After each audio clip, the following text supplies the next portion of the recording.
سەیری کەن برایانی بەڕێزم، سەیری یەکێک لە پیاوچاکانی ئومەتی ئیسلام کەن، عومەری کوڕی عەبدولعەزیز، پێنجەم خولەفای ڕاشدین ڕەحمەتی خوای لێبێ کە ساڵی 101 هیجری کۆچی دوایی کرد.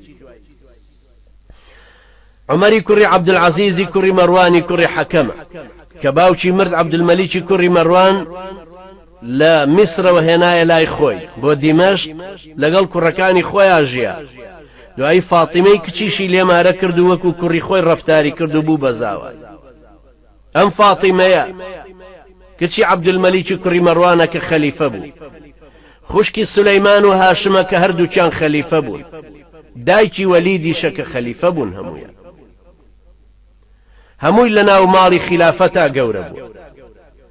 بەڵام وەختێک کە عومەری کوڕی عەبدولعەزیز ساڵی 99 هیجری بوو بە خەلیفە،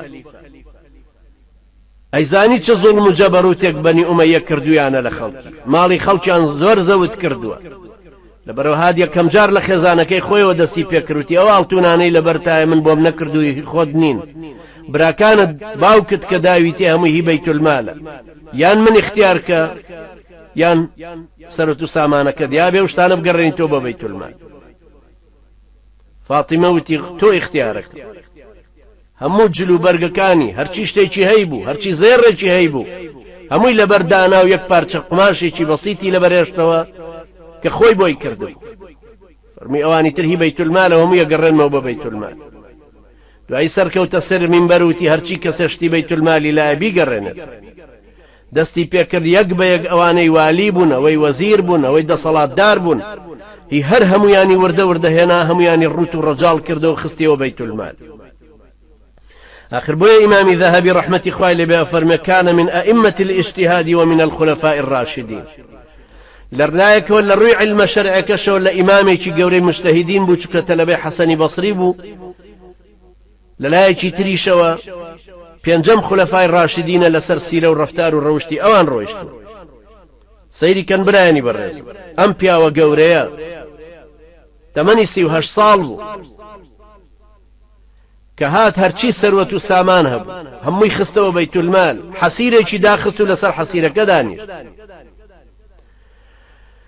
روژک فاطمه خیزانی نیسکینه برد بو خادمکیان، خادمکه وتی اما چی بو همون روژه نیسکینه وتی کچی شیرینم هر لون بو هناوی که امیر المؤمنین ایخوا که عمری کوری عبدالعزیز ایخوا هرچی خواردنکی لمالا ماوتو ایخوین هموی امایه. ئەم پیاوە چاکە بە مالیکی کوڕی دیناریان وت ئەرێ چیەوە زاهیدی؟ وتی إنما الزاهد عمر بن عبد العزيز الذي أتته الدنيا فتركها. وتی من زاهیدی چیم؟ عمری کوڕی عبد العزيز زاهیدە هەموو دنیا ڕووی تێ کردو وازی لە هەر مشتێک هێنا، خەلیفە و دەسەڵاتدار بەڵام ڕوت و ڕەجاڵ هەرەو پۆشاکەی خۆی لەبەرا هەموو والی و کار بەدەستەکان هەرچی لەلایەن بوو هەمووی لێسەندن. پاشان موچەیەکیان بۆ بڕرا بوو، پاش فترێ موچەکەشی لێساندنەوەتی هی بەیتولمالە لەبەرەوەی ئەوە پێویستە بڕۆن ئیش بکەن، کرێکاری بکەن و کەسابەت بکەن و پارەی خۆتان پێیان. لەبەرەوە ئەوانە هەموو زۆریان ڕق لێ هەڵگرت، هاتن خادیمەکەی خۆیان بەکرێ گرت بۆ ئەوەی کە زەهری بۆ تێکە. عمەری کوڕی عەبدولعەزیز ڕەزای خوای لێ بێ دوایەوەی کە خواردنەکەی خوارد کە زەهراوی بوو گومانی کرد و کە دکتۆر هاتنە سەری وتیان زەهری خواردووە، فەرمووی بە کەس مەڵێ.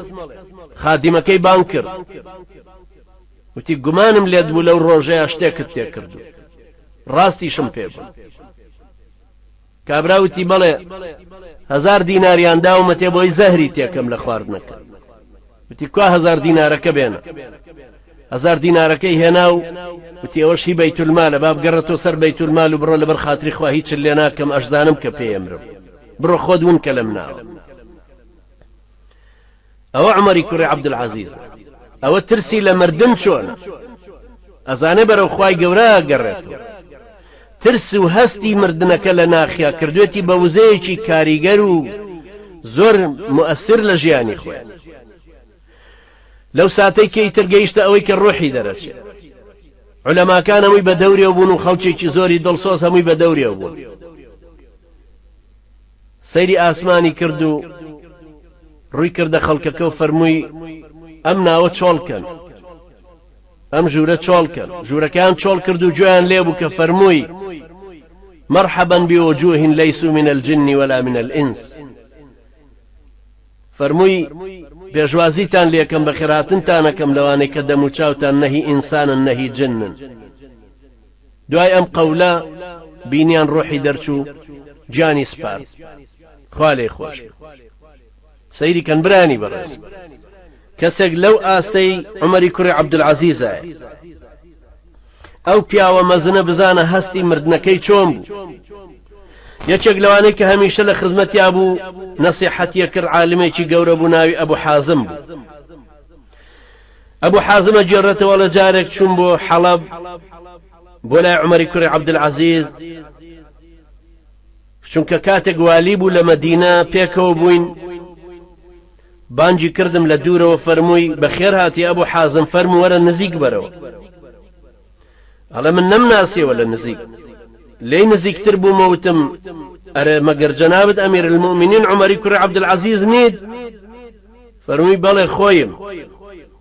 ئەبوو حازم ئەڵێ پێم وتم ما الذي حل بك ألم يكن وجهك بهيا وإهابك طريا وعيشك رخيا؟ قال بلى. باشە چیت لێ قەوماوە؟ باشە ئەمەم هەر مەگەر تۆ نەبووی خاوەنی ئەو ڕووە گەشە و بریقەدار و تەڕ و بەلە بووی، ژیانێکی خۆشت هەبوو؟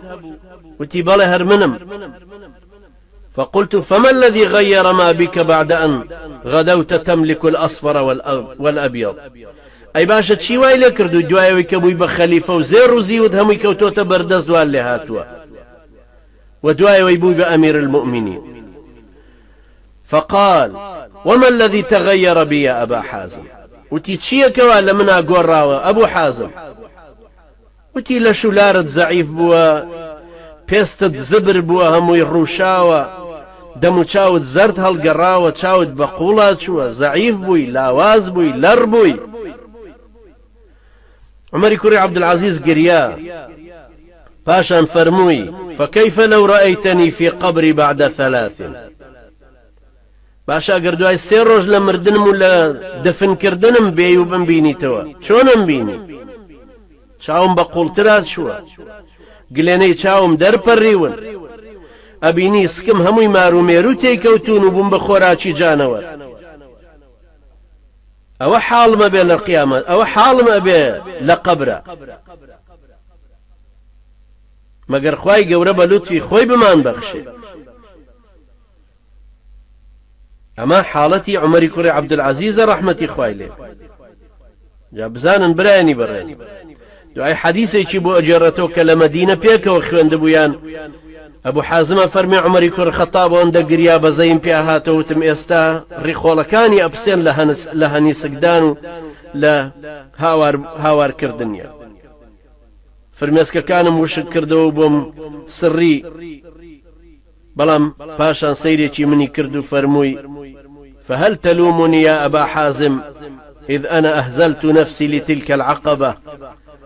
حديثكي جرايا وكباز لعقبي قيامتك كيجا لكوسبكاني قيامتك أنجا للرويتي كردموتي أبو حازم مقر هست بيناكي آخر أبي خوم آوا زعيف كم بو أوي أو كندو كوسبي قبر قيامتي خوم ببرم براني برزم. أما کەسێکە کە تۆبەیەکی ڕاستگۆی کردووە، ئەمە کەسێکە کە سادقانە ڕووی کردووەتە خوای گەورە، گریانەکەی لەبەر خاتری خوای گەورە و گریانێکی بەهێزە.